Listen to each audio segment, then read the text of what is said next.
وہ نہ اس کو طرف رغبت کر سکتا ہے، کھانا تو دور کی بات ہے، رغبت بھی نہیں کر سکتا۔ اور یہ تقویٰ کی جو کیفیت بنتی ہے کہ انسان کی دست رس میں سب کچھ ہے، جون جولائی کے روزے ہیں، ٹھنڈا پانی موجود ہے، لیکن اس کی طرف ہاتھ نہیں بڑھے گا، اس کی طرف سوچ نہیں جائے گی، اس کی طرف خیال نہیں جائے گا کہ میں اگر اتنا سا گھونٹ بھر لوں گا تو مجھے کون ہے یہاں دیکھنے والا۔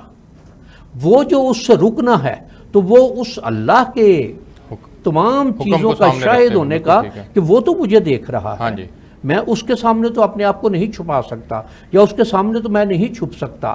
اسی طرح سے باقی چیزیں کہ جو ایک حدیث مبارک میں کہ من صام رمضان ایمانا و احتسابا، کہ جس نے رمضان کا روزہ ایمان اور احتساب کی حالت میں رکھا تو اس کے پچھلے تمام تر گناہ معاف کر دیے جائیں گے۔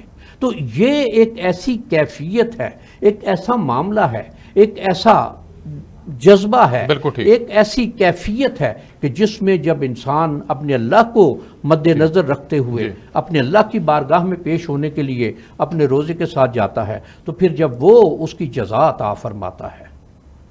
اور وہ جزا کیا ہے وہ علماء کرام اس کے اوپر علیحدہ سے روشنی ڈالتے ہیں کہ اس میں سب سے بڑھ کر یہ بھی جزا ہے کہ اللہ رب العزت اپنی زیارت نصیب فرماتے ہیں۔ بالکل ٹھیک ہو گیا۔ میں ابو محمد لقاء الرحمن مدنی صاحب کے پاس جانا چاہوں گا، اور چونکہ روزے کے حکم کے اوپر ہم بات کر رہے ہیں اور حکم کے اندر کچھ کے اوپر پیر حبیب عرفانی صاحب نے بھی روشنی ڈالی ہے، میں چاہوں گا کہ آپ بھی اس موضوع کو آگے بڑھائیں اور اس کے اوپر روشنی ڈالیں۔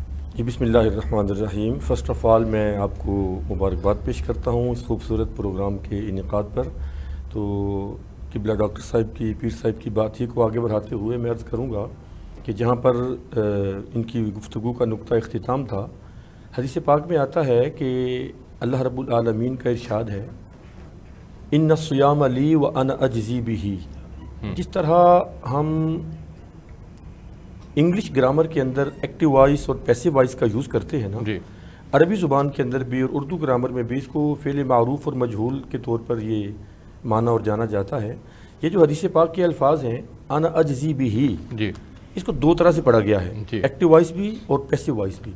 ایکٹیو وائس کا مطلب یہ بنے گا انا اجزی بہ، کہ روزہ میرے لیے ہے اور میں ہی اس کی جزا دوں گا، فرشتوں کو اس پر مامور نہیں کیا گیا۔ اور جب اس کو پیسو وائز میں لائیں گے، مجہول میں لائیں گے، تو بنے گا انا اجزا بہ، کہ ہر عبادت کا اجر جنت، لیکن سوائے روزہ کے روزہ میرے لیے ہے اور روزے کا اجر اور روزے کی جزا میں خود ہوں، اللہ تبارک و تعالیٰ۔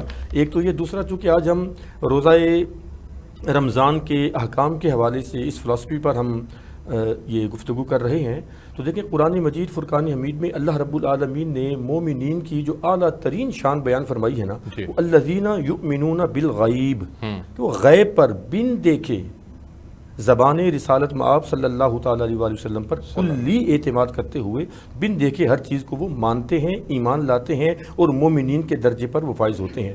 روزہ ایک ایسی عملی عبادت ہے جو ہمیں الذین یؤمنون بالغیب کا مصداق بنا دیتی ہے۔ کیوں؟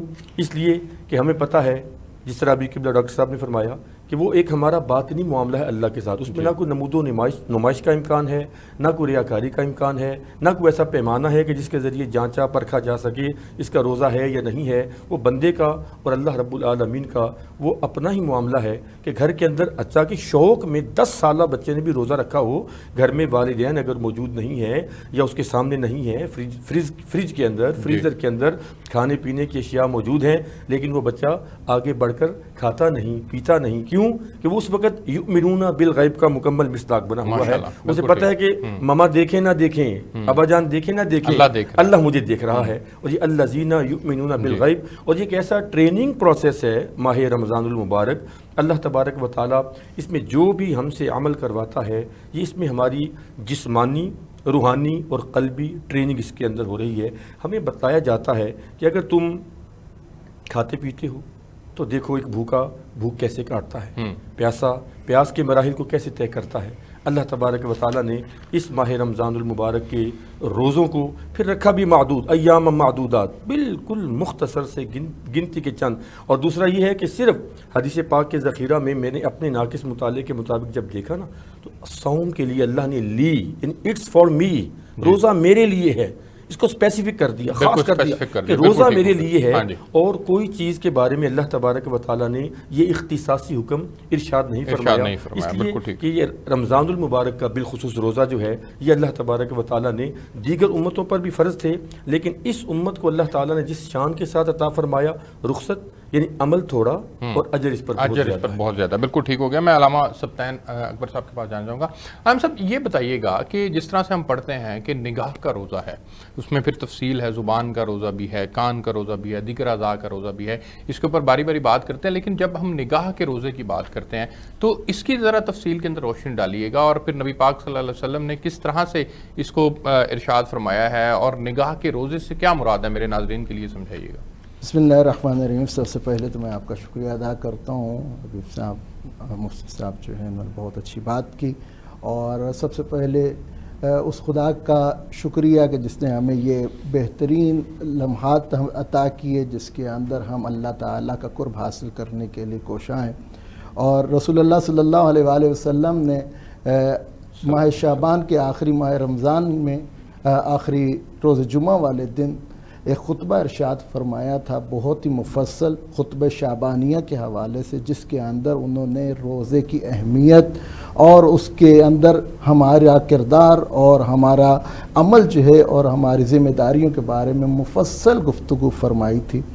اور سب سے پہلے جس کے اندر انہوں نے توجہ دلوائی کہ انہوں نے شکر ادا کیا کہ سب سے پہلے تو اس نعمت کو دیکھو جو تمہیں نصیب ہوئی، کہ وہ خیر و برکت اور رحمت اور مغفرت کا مہینے کے اندر ہم لوگ داخل ہوئے ہیں، کہ جس کے اندر اللہ تعالیٰ جو ہے تمہیں بخشنے کے لیے تیار ہے اور بہانے دے رہا ہے کہ تم کس طرح میرے قریب آ رہے ہو۔ اور پھر روزہ رکھنے کا حکم ہے، پھر قرآن کریم کی تلاوت کا حکم ہے، نماز کا حکم ہے، تشویق اتنی دلائی کہ تمہارا سانس جو ہے وہ بھی عبادت ہے، تشویق اتنی دلائی کہ ہاں تمہارا سونا عبادت ہے، تشویق اتنی دلائی کہ تمہارا جو قرآن کی تلاوت پڑھنا ہے وہ ایک آیت جو ہے ختم قرآن کا ثواب رکھ رہی ہے۔ اور جب یہ ساری کچھ بتا چکے تو پھر بتایا مقصد کیا، مقصد یہ ہے کہ جب تم بھوک پیاس محسوس کرو تو اس بھوک پیاس کو یاد کرنا جو یوم میدان محشر کی بھوک و پیاس ہے، اور اس کے پیچھے جو مقصد بیان کیا وہ یہ کہ ہاں دیکھو تم بھی روزے سے ہو، تو اب اس روزے کو، اس غربت کو یاد کرو جو غربت لوگوں کے اندر ہے، ان کی بھوک پیاس یاد کرو، ہاں تمہیں احساس ہوگا، ہاں تم ان پہ خرچ کرو تاکہ تمہیں پتہ چلے کہ ان کے پاس جو نعمت تمہارے پاس ہے ان کے پاس نہیں ہے، تو اس کا تمہیں احساس اور مساوات کا درس اس کے اندر اللہ تعالیٰ نے دیا۔ اور پھر فرمایا کہ ہاں روزہ صرف زبان یہ کھانے پینے سے رکنے کا نام نہیں ہے، فرمایا کہ روزہ ہر تمہارے تمام بدن کا روزہ، دیکھو تمہاری آنکھوں کا روزہ ہونا چاہیے کہ تمہاری آنکھیں حرام نہ دیکھیں، جن چیزوں کو دیکھنا شریعت پروردگار نے، شریعت محمد صلی اللہ علیہ وسلم کے اندر جس کو حرام قرار دیا گیا ہے اس سے بچنا ہے، ہاں، اور تمہارے کان ہر اس چیز سے رکیں جس کو سننا گناہ ہے، ہاں، اور پھر تمہاری زبان ہر اس چیز سے رکے جس سے اللہ تعالیٰ نے اور رسول خدا نے منع کیا۔ وہ بہترین مثال ہے کہ رسول اللہ صلی اللہ علیہ وسلم کے سامنے ایک کنیز نے روزے سے تھی تو اس نے اپنی کسی خاتون کو، اپنی ملازمہ کو جو ہے ڈانٹ دیا تھا، اور اس کو گالی دی، تو رسول اللہ صلی اللہ علیہ وسلم نے کہا کہ جلدی سے کھانے کو کچھ لے کے آؤ، تو اس کے سامنے کھانا رکھ کے کہا آؤ اس کو کھا لو، تو جب کہا میں تو روزے سے ہوں، تو کہا کہ ابھی تو گالی دے رہی تھی، ہاں، تو یہ صرف زبان یہ کھانے پینے سے بچنا نہیں ہے بلکہ اپنی اصلاح کا موقع ہے، ہاں، اور اس کے اندر ہمیں احساس کو پیدا کرنا ہے، اور احساس یہ ہے کیا کہ دیکھو روزہ کا مقصد کیا ہے، روزے کا مقصد یہ ہے کہ دیکھو خدا سے خوف کھاؤ، ہاں، اپنے زیر سایہ جتنے لوگ ہیں، تمہارے زیر اثر جتنے لوگ ہیں، جتنے کارمند ہیں، جتنے کام کرنے والے ہیں، ہاں، ان پہ اپنی شفقت کرو، ان سے نرمی برتو، ان کے ساتھ ان کو مہلت دو تاکہ تم روزے سے ہو، وہ روزے سے ہو، وہ بھی آرام کر لیں۔ بالکل ٹھیک ہے۔ اگر مختصراً اس کو یوں کہا جائے کہ نبی پاک صلی اللہ علیہ وسلم اور اللہ رب العزت کی پرٹیکولرلی خواہش یہ ہے کہ انسان اپنے گناہوں سے توبہ کر لے اور ہماری طرف رجوع کر لے، بالکل، اور شریعت محمدی صلی اللہ علیہ وسلم پر 100% کاربند ہو جائے، اس پر عمل پیرا ہو جائے۔ اصل میں بنیادی طور پر یہ ہے۔ مجھے علام صاحب بریک پہ جانا ہے، میں بریک سے واپس آتا ہوں۔ تو پھر ناظرین یہیں سے روزے کے احکام و آداب کے اوپر ہم آج کے پروگرام کے اندر بات کر رہے ہیں۔ پیر ڈاکٹر حبیب عرفانی صاحب سے گفتگو کو آگے بڑھائیں گے، ہمارے ساتھ رہیے۔ جی ویلکم بیک ناظرین، ہم آج جس موضوع پر بات کر رہے ہیں وہ ہے روزہ کے احکام و آداب۔ پیر ڈاکٹر حبیب عرفانی صاحب، سر روزہ کا حکم بنیادی طور پر کیا تمام مسلمانوں کے لیے ہے یا اس میں سے کچھ سیکشنز کو چھوٹ بھی ہے؟ یہ کس کے اوپر فرض ہے روزہ؟ دیکھیے، دین اسلام میں جو ایک حکم ہے کہ لا یکلف اللہ نفسا الا وسعہا، کسی بھی شخص کو اس کی کیپیسٹی سے زیادہ پابند نہیں کیا گیا۔ ٹھیک ہے۔ کچھ امراض ایسے ہیں کہ جن میں بندہ روزہ نہیں رکھ سکتا۔ اس میں یہ ہے کہ اگر کوئی شخص اس مرض کا شکار ہے جی تو وہ روزہ نہ رکھے جی، اور اس کو بعد کے دنوں میں پورا کر لے۔ ٹھیک ہے۔ لیکن کچھ معاملات ایسے بھی ہیں جی کہ جس میں انسان سال پورا روزہ نہیں رکھ سکتا۔ بالکل ٹھیک ہے۔ مثلا کچھ شوگر کے مریض ایسے ہیں کہ جن کو ڈاکٹر منع کر دیتے ہیں کہ ان کے شوگر لو ہونے کا اندیشہ ہے، اس سے موت واقع ہو جائے گی، یا اور اس طرح کے ہارٹ پیشنٹس ہیں اور کئی اس طرح کی چیزیں، تو ان کے لیے شریعت نے ایک قاعدہ مقرر کیا ہے کہ وہ روزے کا فدیہ دے دیں۔ جیسے سورہ بقرہ کے اندر اللہ رب العزت فرماتے ہیں کہ تم میں سے جو کوئی اس مہینے کو پالے تو وہ اس کے روزے ضرور رکھے، اور جو کوئی بیمار ہو یا سفر پر ہو تو دوسرے دنوں کے روزے سے گنتی پوری کرے۔ اللہ تمہارے حق میں آسانی چاہتا ہے اور تمہارے لیے دشواری نہیں چاہتا، اور اس لیے کہ تم گنتی پوری کر سکو، اور اس لیے کہ اس نے تمہیں جو ہدایت فرمائی ہے اس پر اس کی بڑائی بیان کرو، اور اس لیے کہ تم شکر گزار بن جاؤ۔ یہی بات کہ مثلا سفر میں جانا ہے، پتہ نہیں کس وقت کھانا ملے گا، افطاری، پھر سفر کی صعوبتیں۔ آج کل تو سفر آسان ہے، لیکن اس دور کا سفر اگر دیکھا جائے تو گھوڑے اور اونٹوں پر، اور مشکل ترین سفر وہ تھا۔ تو اس میں یہ ہے کہ جس کو یہ عارضہ درپیش ہو وہ بعد کے دنوں میں گنتی پوری کر لیں۔ یہ اس کے لیے ضروری ہے کہ آپ جوانی سے تعلق رکھیں یا بڑھاپے سے؟ نہیں، عمر کا کوئی اس میں کنسرن کوئی نہیں ہے۔ اچھا، یعنی جوانوں کو بھی اجازت ہے کہ وہ روزہ چھوڑ سکتے ہیں کہ وہ اگر اس طرح کی کسی، اب بچے شوگر کے پیشنٹ ہیں تو یہ کہ اگر وہ اس طرح کی کیفیت میں ہے کہ جس میں روزہ رکھنا اس کے لیے اس کی زندگی کا خدشہ بن سکتا ہے، تو اس کو روزہ نہیں رکھنا چاہیے۔ اور اگر کوئی مسافر یہ سمجھتا ہے کہ نہیں مجھے کوئی فرق نہیں پڑتا، میری صحت ٹھیک ہے اور مجھے روزہ نہیں چھوڑنا، تو وہ نہ چھوڑے؟ نہیں، اس کو دیکھیے، ایک موقع پر کچھ صحابہ کرام سفر سے واپس آئے اور انہوں نے یہ گزارش پیش کی کہ سفر کے دوران ہمیں نماز پوری پڑھنے کا بہت جی چاہا، تو ہم میں یہ طاقت بھی ہے، تو یہ ارشاد فرمائے کہ کیا اللہ نے تمہیں جو رعایت دی ہے اس کا انکار کرتے ہو؟ تو اس میں یہ ہے کہ یہ رعایت اللہ نے دی ہے، سفر کے لیے رعایت دی ہے، مرض کے لیے رعایت دی ہے، تکلیف میں رعایت دی ہے، تو اس رعایت کا فائدہ نہ اٹھانا یہ ایک ناشکری کی ذیل میں آئے گا۔ اچھا، تو اس میں یہ ہے کہ یہ چیزیں جو ہیں، اس طرح کے معاملات جو ہیں کہ لوگ رکھتے ہیں۔ اب دیکھیے، ایک حضرت عبداللہ بن عمر رضی اللہ تعالیٰ عنہ کا جو ایک معاملہ ہے کہ روزے کے لیے 3 صحابہ کرام کی بات تھی، معاملہ تھا، تو میں عبداللہ بن عمر رضی اللہ تعالیٰ عنہ کہ یہ روزے سے متعلق بات ہے، اور اس میں کہ آپ نے مختلف انداز اختیار فرمائے، انہوں نے کہا کہ یہ اس طرح کر لو، اس طرح کر لو، انہوں نے کہا جی میرے سے اس سے بڑی طاقت ہے، اس سے زیادہ طاقت ہے، اس سے زیادہ، تو وہ روزے کے لیے انہوں نے آپ سے اجازت لے لی۔ اچھا، آخر عمر میں آ کر تو آپ اس پر افسوس کا اظہار فرماتے تھے کہ کاش میں اس وقت بات مان لیتا۔ اچھا، اس وقت میں جوان تھا اور میرے میں طاقت تھی، اب بڑھاپا آ گیا ہے اور میرے میں وہ طاقت نہیں رہی، برداشت وہ نہیں رہی، اتنا بھوک پیاس برداشت کرنا روزے کی۔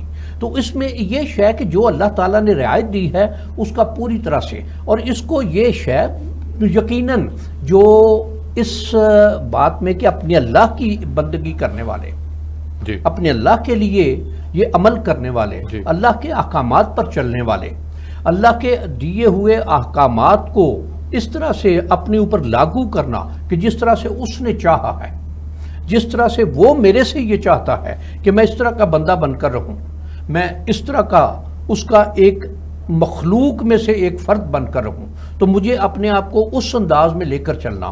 اب اس کو یہ ہے کہ جو اللہ کے احکامات میں مجبوری یا معذوری میں روزے کی رخصت گنجائش موجود ہے، یعنی تو اس کے پاس گنجائش موجود ہے. میں ابو محمد لقاء الرحمان صاحب کے پاس جانا چاہوں گا. حضرت یہ بتائیے گا کہ کیا نبی پاک صلی اللہ علیہ وسلم نے اپنی زندگی کے اندر کبھی کسی مجبوری کی وجہ سے روزہ چھوڑا ہے؟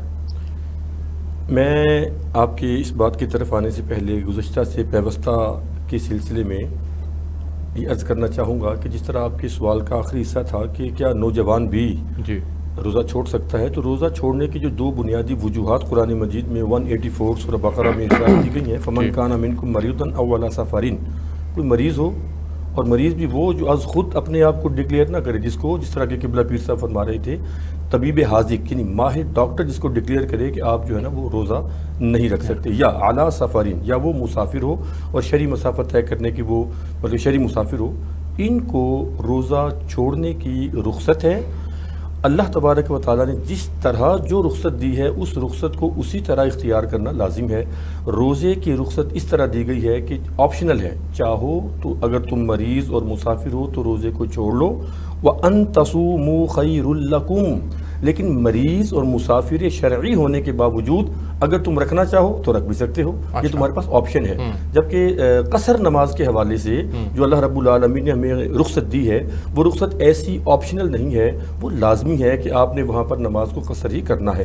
اب ہم آتے ہیں کہ نبی اس میں ایک چھوٹا سا پھر میں آپ سے ایڈ کروانا چاہوں گا. ایک آدمی کہیں پر 3 4 5 روز کے لیے جاتا ہے، لیکن اس کو پتا ہے کہ اس نے 3 4 روز کے بعد واپس اپنے مقام کے اوپر واپس آ جانا ہے، تو وہاں پر قیام کے دوران بھی وہ مسافر ہی رہے گا؟ جی، اگر تو وہ مسافت شرعی مکمل کرتا ہے تو پھر وہ وہاں قیام کے دوران 14 دن سے کم کا قیام اگر ہوگا تو پھر وہ مسافر ہوگا. اس کے پاس رخصت موجود ہے لیکن آپشنل، چاہے تو وہ چھوڑ دے، چاہے تو وہ رکھ بھی سکتا ہے. اور اگر وقت کی کمی نہ ہو، کوئی مسئلہ نہ ہو، تو وہ پوری نماز پڑھ سکتا ہے. نماز کے بارے میں رخصت نہیں، جیسا پیر صاحب نے فرمایا نماز کے بارے میں نہیں ہے. نماز پر تو حدیث پاک ہے مسلم شریف کی کہ جب صحابہ کرام نے قصر نماز کے موقع پر پوری نماز پڑھنے کا ارادہ کیا تو نبی کریم علیہ السلام نے فرمایا اگر تمہیں تمہارا پیارا کوئی گفٹ پیش کرے تو کیا تم ایکسیپٹ کرو گے یا ریجیکٹ کر دو گے؟ حضور ایکسیپٹ کریں گے. تو فرمایا یہ اللہ نے اپنے پیاروں کو ایک گفٹ دیا ہے، نماز قصر مسافت شرعی کے اندر، اس گفٹ کو قبول کرو. ٹھیک ہو گیا. وہ رخصت جو دی گئی، اور روزے کی رخصت آپشنل کر کے دی گئی کہ چاہو تو چھوڑ دو، بعد میں قضا کر لینا. وَأَن تَصُومُوا خَيْرٌ لَكُمْ 184 کے اندر کہ اگر تم روزہ رکھتے ہو تو یہ تمہارے لیے زیادہ بہتر ہے. زیادہ بہتر ہے، بالکل. اور معاشرے میں دیکھا گیا کیسے بے شمار شرعی مسئلہ، اس وجہ سے میں بھی اس پہ بات کرنا چاہوں گا. دیکھیں، ایک تو دین آپ کی اور میری مرضی کا نام نہیں ہے، جو حکم پروردگار اور حکم رسول کا نام ہے. ہمیں ویسا کرنا ہے جیسے انہوں نے ہمیں بتایا ہے. ٹھیک ہے، ہم چاہیں کہ ہم فجر کی 2 کی بجائے 10 رکعت پڑھ لیں کہ ہاں جی خدا زیادہ نہ، اگر تم 3 پڑھتے ہو 100 پڑھتے ہو تو تمہاری نماز نہیں ہے. اس طرح آپ کہیں کہ روزہ جو ہے وہ میں نے اتنی فجر سے لے کے اور مغرب تک مجھے رکھنا تھا، اگر میں آدھی رات تک رکھوں بھائی وہ تمہاری اپنی مرضی ہے، تم بھوکے رہو، تمہارا روزہ نہیں ہے. ہاں، تو یہاں پہ جو شرعی یہاں پہ آپ کر سکتے ہیں کہ شریعت نے کہاں پہ اجازت دی ہے، تو وہاں پہ ایک تو مریض کی اجازت دی ہے، مریض کے ہاں روزہ نہیں رکھ سکتا ہے، ہاں یا بزرگ ہو گیا اس میں طاقت نہیں رہ گئی، یا پھر وہ جو ہے کسی وجہ سے، یعنی اس کے اندر دوسرا یہ کہ کثرت پیاس لگتی ہے، مرض ہے کہ ہاں ہر بار اس نے پانی پینا ہے، سردیاں گرمیاں، وہ رہ ہی نہیں سکتا اس کے بغیر. پھر وہ ماں جس نے دودھ پلانا ہے کہ ہاں اس کی کمی ہو جائے گی، کوئی وہ بچہ جو ہے اس کی صحت پر اثر ہوگا، تو ہاں اگر کوئی اور سلسلہ نہیں ہے تو وہ چھوڑ سکتی ہے. لیکن اس کے بدلے میں اس نے کیا کرنا ہے، اس نے اس کی قضا پوری کرنی ہے، اور ساتھ ساتھ وہ جو ہے اس نے اس کا کفارہ بھی دینا ہے. وہ ایک مطعم ہر روزے کے بدلے میں اس نے عطا کرنا ہے، ہاں، تاکہ اللہ اجر دے. وہ 750 گرام ہے، ایک مسکین کو کھانا کھلا دے. ٹھیک ہے، وہ ایک روزے کے بدلے میں. لیکن اگر اس نے سال بھر روزے نہیں رکھے ہیں، اگر خدا نے صحت دی ہے تو وہ بہتر اس کی قضا بجا لائیں. اگر نہیں بجا لایا، اگلا ماہ سے ہم آ گیا، ہاں، تو اگر صحت نہیں تھی تو اب اس کے صرف مطعم جو اس نے دیا ہے وہی ہوگا، اس کے علاوہ کوئی نہیں. دوسری بات سفر والی، سفر جو ہے حالت ماہ رمضان کے اندر اول تو سفر کرنا، غیر شرعی سفر کرنا مکروہ ہے.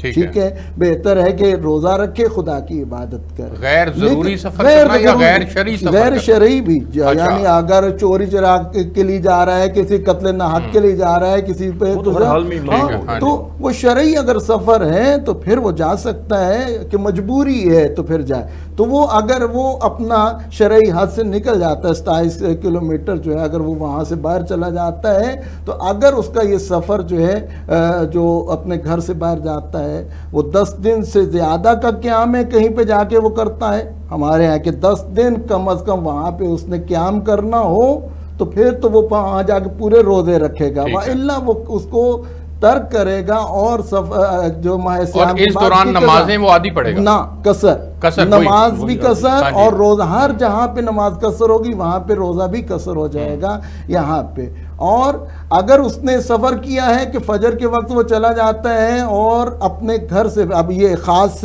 جو ہے احکام ہے مسافر کے لیے، کہ اگر وہ اپنے وطن جا رہا ہے، یعنی لاہور سے وہ شیخ پورا جانا چاہتا ہے، گجرانوالہ یا اطراف میں کہیں جانا چاہتا ہے، تو اگر وہ صبح کو نکلتا ہے اور ظہر سے زوال سے پہلے اپنے گھر میں پہنچ جاتا ہے، وہ اس کا اپنا گھر ہے، تو اب وہ وہاں پہ روزہ پورا رکھے گا. یا اگر وہ زوال کے بعد پہنچتا ہے، کسی بھی سبب وہ بعد میں پہنچتا ہے، تو اس کا روزہ جو ہے وہ قصر ہو جائے گا. اب وہ کیا کرے گا؟ اس کی قضا بجا لائے گا، کفارہ نہیں ہے اس پہ، ٹھیک ہے. لیکن اگر وہ ظہر کے بعد کسی ٹائم بھی اپنے گھر سے نکلتا ہے، روزہ رکھے، زوال کے بعد اپنے گھر سے وہ نکلے، تو جس ٹائم مرضی وہ پہنچتا ہے، وہ یہاں پہ ہمارے ہاں کلیئر ہو جاتا ہے کہ ہاں جی کہ اس طرح کریں. مکروہ کہ روزہ اپنا وقت جیسے پورا ہوگا روزہ افطار ہو جائے گا، آپ افطاری کرو نہ کرو. اس میں حضرت ایک نقطہ جو بڑا امپورٹنٹ ہے وہ یہ کہ جو سفر کی آپ نے بات کی کہ رمضان میں ضروری سفر کرنا چاہیے بامر مجبوری، اس کے علاوہ سفر نہیں ہونا چاہیے، بہتر ہے کہ نہ کیا جائے، بہتر ہے کہ نہ کیا جائے. میں یہاں پر چونکہ شرعی احکام کے حوالے سے بڑی خوبصورت بات چل رہی ہے، ماشاءاللہ قبلہ پیر صاحب نے بھی، علامہ صاحب نے بھی اپنا نقطہ نظر پیش کیا. میں گزارش یہ کرنا چاہوں گا کہ چونکہ آپ کی ویورشپ ایک اچھی ہے، ویورز نے دیکھنا ہے، مسئلے کو جانچنا ہے، وہ احباب جو مریض ہیں یا مسافر ہیں، ان کا روزہ اگر رہ جاتا ہے تو ان کے ذمہ قضا ہے، کفارہ ان کے ذمہ نہیں ہے. کفارہ اس کے ذمہ ہوتا ہے جو روزہ رکھ کے جان بوجھ کے چھوڑے، اس کے ذمہ کفارہ ہوتا ہے. تاکہ ابہام رہ گیا تھا، اس ابہام کو. دوسری بات یہ کہ قبلہ علامہ صاحب نے شاید کوئی سبقت لسانی کی وجہ سے نکل گیا، قصر روزے کے لیے قصر کا لفظ نہیں، قصر نماز ہوتی ہے، قصر نماز. جی جی اس میں چھوٹی سی بات ایک میں ایڈ کرنی چاہوں گا کہ مثلاً آپ یہ دیکھیے کہ کوئی سفر کر رہا ہے انٹرنیشنل، روزہ رکھ لیے، وہاں جا کے وہ 6 گھنٹے بعد ہے ٹائم، انگلینڈ جاتا ہے، تو وہ 4-5 گھنٹے کا فرق آ جاتا ہے، تو وہ روزہ اتنا لمبا اس کے لیے ایک اللہ تعالیٰ معاف فرمائے اذیت کا باعث بن جائے گا. تو بہتر ہے کہ وہ روزہ نہ رکھے، بہتر ہے کہ وہ بالکل ٹھیک. یہ بھی بات ایک. اور پھر اس میں جس طرح علامہ صاحب نے بات فرمائی، یہ تھوڑا سا میں اس کی وضاحت کر دوں کہ علامہ صاحب نے جو 10 دن کی بات کی ہے، وہ قیام کی، وہ مسلک جعفریہ ہے. مسلک حنفیہ میں 14 دن ہے کم از کم. اس طرح میں نے عرض کیا پہلے. ہاں جی. اچھا حضرت، اس میں انٹرنیشنل فلائٹس کی چونکہ بات چل پڑی ہے تو ناظرین کے لیے یہ بھی بڑا ضروری ہے کہ عموماً انٹرنیشنل فلائٹس میں آپ پاکستان سے فلائی کیا، مغرب کا وقت ہے، لیکن آپ جیسے ہی پاکستان کی باؤنڈری سے باہر نکلتے ہیں تو کسی اور ملک کی عرب کنٹریز کے قریب آپ پہنچتے ہیں تو وہ 2 گھنٹے پیچھے چلا جاتا ہے. تو ایسے میں نمازوں کا حکم بھی پھر مختلف ہو جاتا ہے، اس کے لیے بھی تھوڑی سی رہنمائی فرما دیں. اس میں نمازوں کے لیے جو کہ زمین جہاں سے گزر رہے ہیں، زمین پر کیا اس وقت صورتحال ہے، اس کے مطابق نماز ادا نہیں. جیسے ہمیں ایک دفعہ سعودی عرب جانے کا اتفاق ہوا تھا، تو ہم یہاں سے مغرب کا وقت جو ہے وہ ایکسپیکٹڈ تھا کہ مغرب کا ٹائم ہو گیا ہے تو نماز پڑھنی ہے. لیکن جیسے ہی ہم نے کہا چلو تھوڑا سا آگے جا کے ہم کہیں پہ آگے پڑھ لیتے ہیں، لیکن آگے گئے تو وہاں پہ نماز سورج موجود تھا، اثر ہم پڑھ چکے تھے، غالباً مغرب ہم نے پڑھنی تھی، تو پھر وہ مغرب ہماری قضا ہو گئی یا کیا معاملہ ہوا؟ اس کو آپ جہاز میں بھی اس کو کہہ دیں کہ جی یہ مغرب کا وقت جہاں آئے ہم اطلاع کر دیں. اچھا، وہ بتا دیتے ہیں جہاز میں سٹاف جو بھی ہے. ٹھیک ہے. تو زمین کا جو وقت ہوگا وہ اپلائی ہوگا. سورج بے شک سامنے کیونکہ ٹائم مغرب کا کم ہوتا ہے نا، وہ 5 گھنٹے کا ڈیفرنس ہے، 5 گھنٹے کی فلائٹ ہے، تو وہ زمین پر جہاں مغرب کا وقت ہوگا وہ آپ کو بتا دیں گے. بے شک سورج سامنے نظر آ رہا ہے لیکن اس زمین کے مطابق آپ پر ٹائم کا اطلاع بالکل ٹھیک ہو گیا. مجھے ایک بریک پہ جانا ہے, میں بریک سے واپس آتا ہوں. تو قبلہ پھر آپ سے ہم چونکہ ہم نے روزے کے احکام کے اوپر ہم بات کر رہے ہیں, آداب کے اوپر بات کر رہے ہیں, تو جو روزہ جان بوجھ کر چھوڑ دیتا ہے اس کے لیے کیا حکم ہے اللہ رب العزت کا؟ ایک بریک لیتے ہیں, ہمارے ساتھ رہیے. جی ویلکم بیک ناظرین. آج ہم روزے کے احکام و آداب کے اوپر بات کر رہے ہیں. پیر صاحب یہ فرمائیے گا کہ ہم نے چونکہ اس سے پہلی بریک کے اندر بڑی تفصیل کے ساتھ ہم نے روشنی ڈالی کہ ہم کب کس صورت کے اندر کس کے اوپر روزہ فرض ہے اور کس کے اوپر نہیں ہے.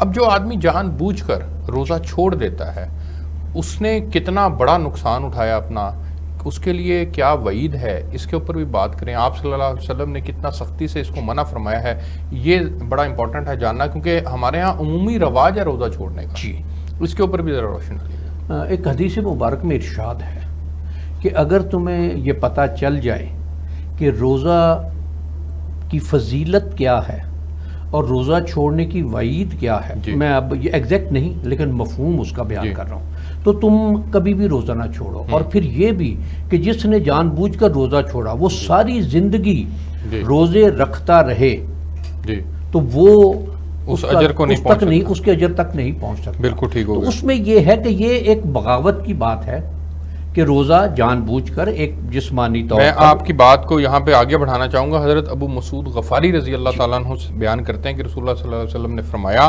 کہ اگر لوگوں کو رمضان کی رحمتوں اور برکتوں کا پتہ ہوتا تو وہ خواہش کرتے کہ پورا سال رمضان ہی رہے. تو یہی کہ جو یہ کہ سارا سال بھی وہ روزے رکھتا رہے, یہ بھی ایک روایت ہے. سارا سال بھی روزے رکھتا رہے تو وہ اس کے اجر و ثواب تک نہیں پہنچ سکتا. یہ شے اس میں اب دیکھیے رمضان کی فضیلتیں اور برکتیں کہ جو اس میں نفل عبادات کرے گا اس کو فرائض کے جتنا ثواب ملے گا, اور جو کوئی ایک فرض ادا کرے گا اس کو اس کا 70 گنا ثواب ملے گا. اب اسی میں باقی اور انسان کے پاس نفلی عبادات کرنے کے بے شمار مواقع ہیں. ایک تو نماز تراویح ہے, قیام بھی ہے اور قرآن مجید کا سننا بھی ہے, یا حافظ ہے تو سنانا بھی ہے. پھر یہ کہ رات کا قیام اس میں آ گیا. پھر جب سحری کے لیے اٹھے گا تو کتنا ایک وقت لگے گا, اگر 4 رکعتیں تہجد کی ادا کر لے تو یہ چیزیں اس میں اور بھی بے شمار مواقع. پھر اس میں یہ ہے کہ کوئی شخص اگر کسی روزہ دار کا روزہ افطار کروائے گا تو اس کو اس روزے دار کے برابر ثواب ملے گا اور اس کے ثواب میں کوئی کمی نہیں ہوگی. تو صحابہ کرام نے گزارش کی کہ ہم میں بے شمار لوگ ایسے ہیں جن کی مالی استطاعت اتنی نہیں ہے, تو ارشاد فرمایا کہ بے شک ایک گھونٹ دودھ کی لسی یا پانی کا ایک گلاس, پانی کا ایک گھونٹ, اس سے ہی روزہ افطار کروایا تو اس کو بھی اتنا ہی ثواب ملے گا. تو یہ چیز جو ہے کہ اللہ تعالیٰ نے اتنی نعمتیں عطا کر دیں کہ فرض جو ادا کیا اس کا 70 گنا ثواب ملا, جو نفل عبادت کی یا اور طرح سے اللہ کی بارگاہ میں نوافل کا جو ثواب ہے وہ فرضوں کے برابر ہو گیا. تو اس میں یہ مالک تعالیٰ ظاہر ہے کہ وہ انسان کے لیے, مخلوق کے لیے, بنی آدم کے لیے وہ سہولتوں پر سہولتیں عطا کرتا ہے. وہ بہانے ڈھونڈتا ہے کہ کس طرح سے, کیونکہ میری طرف آئے تو صحیح, اور اس کا یہ بھی ارشاد ہے کیونکہ میری طرف ایک قدم بڑھتا ہے میں اس کی طرف چل کے جاتا ہوں. ڈاکٹر پیر صاحب کی خوبصورت, میں چھوٹی سی بات گزارش مکمل کر لوں کہ اس میں پھر یہ بات آتی ہے کہ جو شخص اپنے اعمال کو, اپنے افعال کو نبی کریم صلی اللہ علیہ وآلہ وبارک وسلم کی اطاعت میں اور اللہ کے احکامات کی بجا آوری میں ادا کرتا ہے تو یقیناً اس کے لیے اس کا ثواب, اس کا اجر, اس کی محنت یا جو بھی آپ کہیں جزا اس کی وہ کہیں بڑھ کر عطا کر دی جاتی ہے. بالکل ٹھیک ہو گیا. میں ابو محمد لقاء الرحمان صاحب سر گزارش یہ ہے کہ ایک مزدور ہے جس نے بڑی مشقت والا کام کرنا ہے, 5ویں منزل کے اوپر اینٹیں اٹھا کے لے کے جانی ہیں, وہ یہ کام مزدوری نہیں کرتا تو اس کے گھر کا نظام نہیں چلتا, لیکن روزے کی حالت میں وہ یہ مشقت بھی نہیں کر سکتا, اس کے لیے کیا حکم ہے؟ دیکھیں بڑا خوبصورت آپ نے سوال کیا کہ جو شخص پر مشقت کام کرتا ہے اور ماہ رمضان المبارک کے اندر اس کے لیے ایک آزمائشی کیفیت بن جاتی ہے کہ روزہ رکھا جائے یا نہ رکھا جائے. روزہ رکھنے کی صورت میں پھر اس کے لیے حصول روزگار کافی مشکل مسئلہ بن جاتا ہے.